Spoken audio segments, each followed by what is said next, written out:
اعوذ باللہ من الشیطان الرجیم بسم اللہ الرحمن الرحیم. وہ خاص طور پر انصاف دلانے کے لیے آئے. تو یوں وہ لوگ سمجھتے تھے کہ مسلمان ہونے کا مطلب کیا ہے. مسلمان ہونے کا مطلب دنیا میں نظام عدل قائم کرنے والی جماعت کا رکن بننا، ایک ذمہ دار جماعت، ایک ایسا گروہ جو بہت بلند مقاصد کے لیے جینے کے لیے آیا جیتا ہے.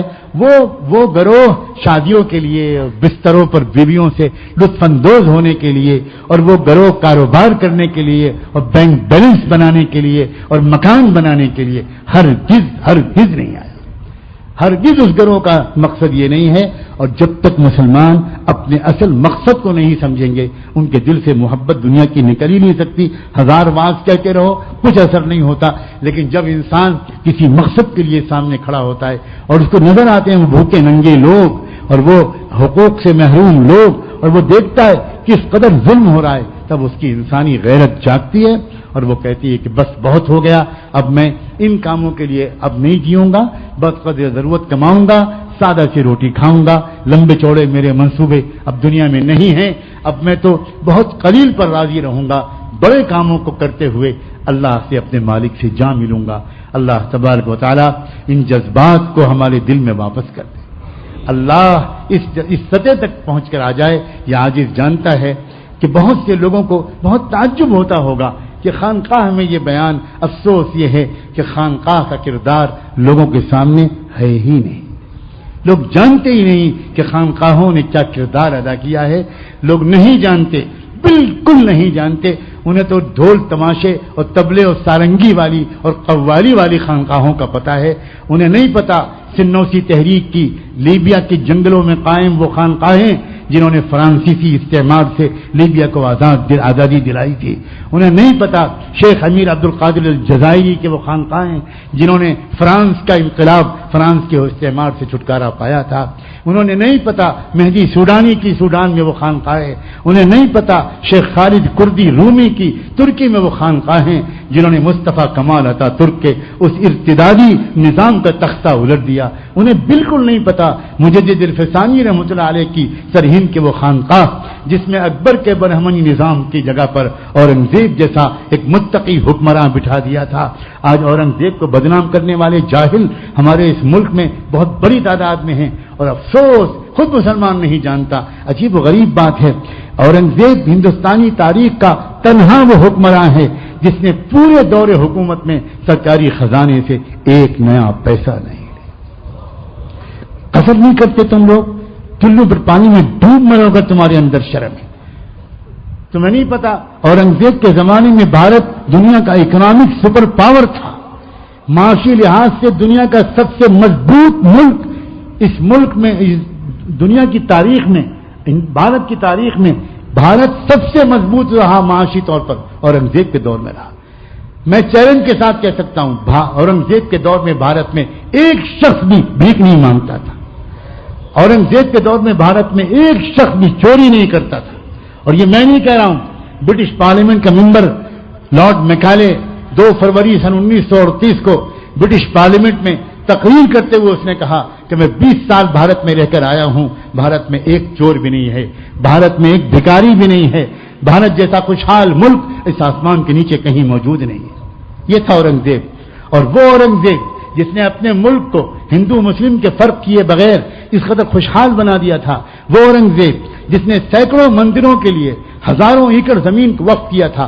آج بھی الہ آباد میں گنگا کے کنارے، جمنا کے کنارے وہ مندر موجود ہے جس مندر کے ستون میں لکھا ہوا ہے کہ اس مندر کے لیے اتنے ایکڑ زمین شہنشاہ اورنگزیب نے دی، اور اس مندر کے لیے مستقل آمدنی کے ذریعے کے طور پر اتنے کھیت دے دیے. میں مسلمان مصنف کا حوالہ نہیں دیتا. گاندھی جی کے بڑے ساتھی تھے بشمبر ناتھ پانڈے، جو اڑیسہ کے گورنر بھی رہے، ممبر پارلیمنٹ بھی رہے. ان کی زندگی کا یہ موضوع تھا. انہوں نے ریسرچ کر کے ایک موٹی سی کتاب چھاپی ہے جس میں انہوں نے ثابت کیا ہے کہ بھارت میں شمال اور جنوب میں ہر جگہ کتنے مندروں کو مسلم بادشاہوں نے امداد فراہم کی. کیا جھوٹ بولتے ہو تم کہ ان لوگوں نے مندروں کو توڑا؟ یہ مندروں کو توڑنے والے لوگ ہیں جو مندروں کے لیے زمین وقف کریں گے اور جو مندروں کے لیے کھیت وقف کریں گے، جو مندروں کے لیے مستقل زمینیں اور اوقاف دیں گے، وہ مندروں کو گرائیں گے، وہ مندروں کو توڑیں گے۔ انگریزوں نے یہ جھوٹی تاریخ لکھنی شروع کی تاکہ بھارت کے رہنے والوں کو مذہب کی بنیاد پر لڑائے اور یہاں کا جو اصل مسئلہ تھا دبے کچلے لوگوں کا، وہ مسئلہ پسے پش چلا جائے۔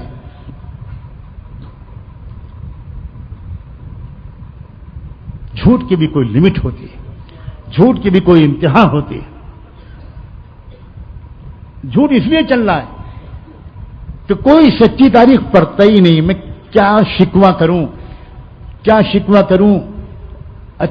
کسی کو دلچسپی ہی نہیں ان چیزوں سے۔ ایک نشہ ہے بس، وہ چاہے دین کا ہو چاہے دنیا کا ہو، وہ چھایا ہوا ہے۔ کوئی شعور، کوئی عقل، اس طرح قومیں جیتی ہیں۔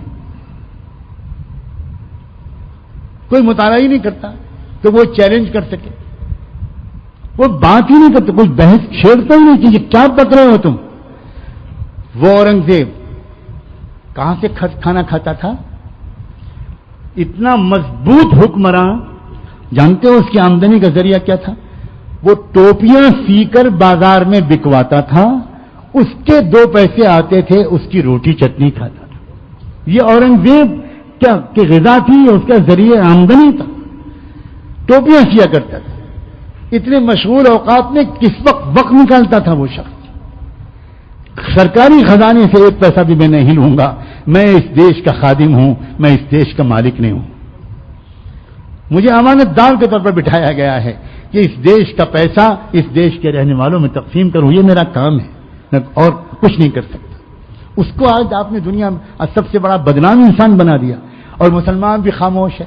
وہ اس کے لڑکے لڑکیاں بھی اسکولوں میں وہی ہسٹری پڑھ رہے ہیں، وہی ہسٹری امتحانوں میں لکھ رہے ہیں، اسی جھوٹ پر ایمان لا رہے ہیں اور ایک مجرمانہ احساس کے تحت دنیا میں جی رہے ہیں۔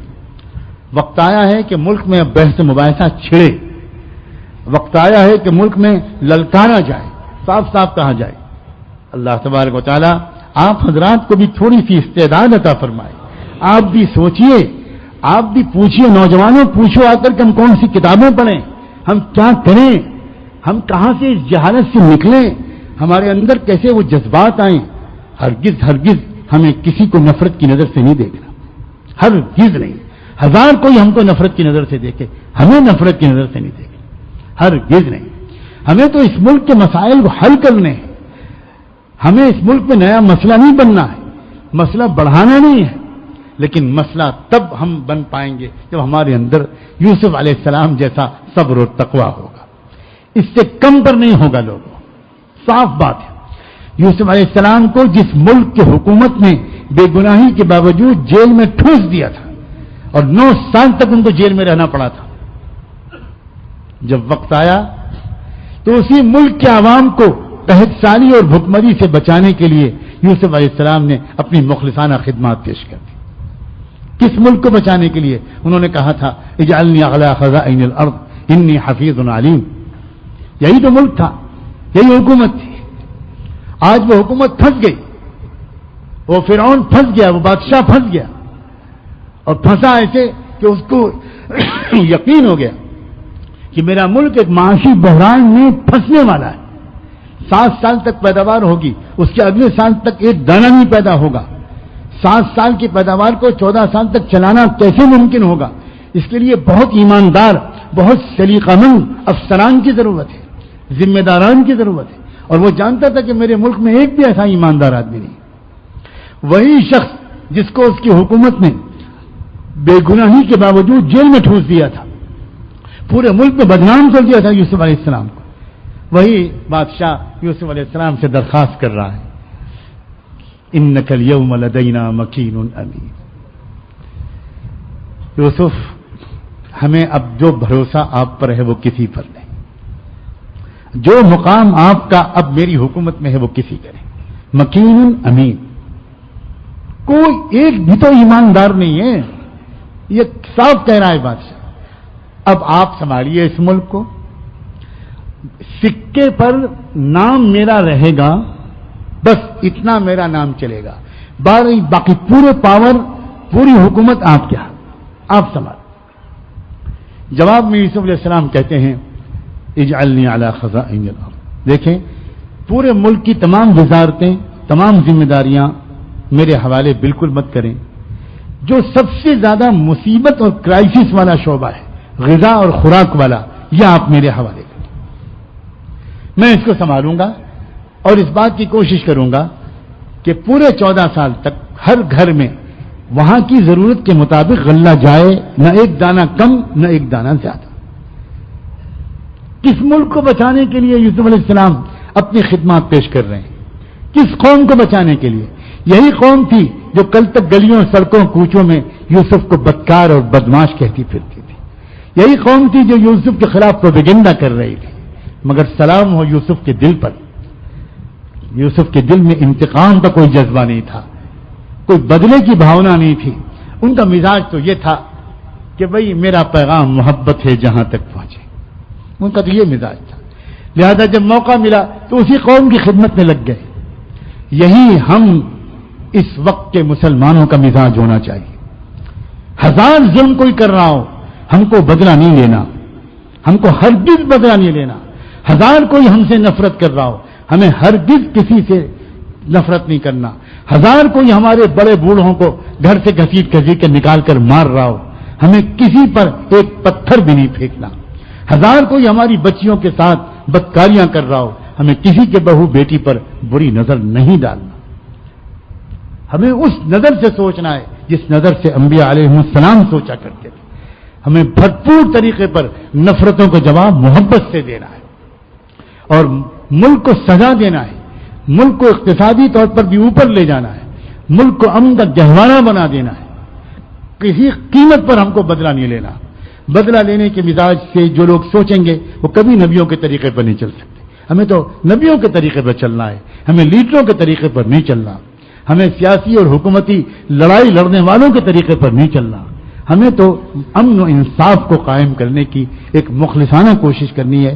اللہ کرے وہ امیدیں جو اس عاجز کا حساس دل مسلم پسندہ بورڈ کی تحریک سے قائم کر رہا ہے اللہ ان کو بروئے کار لے آئے اور واقعی وہ زمین میں اس طرح اترے کہ ہر علاقے کے خاص طور پر سمجھدار لوگ وہ گویا آگے بڑھ کر یہ کہیں کہ ہم اپنے علاقے کے اندر ان تمام مظلوم لوگوں کو اکٹھا کریں گے.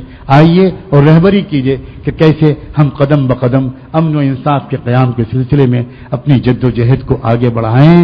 اللہ تبارک و تعالی ہمیں کہنے سننے سے بہت زیادہ دن رات عمل کرنے کی توفیق عطا فرمائے اور ایسے رفقائے کار, ایسے ساتھی, ایسے انصار, ایسا بھروسہ کرنے والے جانثار رفقا کی ٹیم عطا فرمائے ہر خطے اور علاقے میں جن کے بغیر یہ کام آگے نہیں بڑھ سکتا. وآخر دعوانا ان الحمد للہ.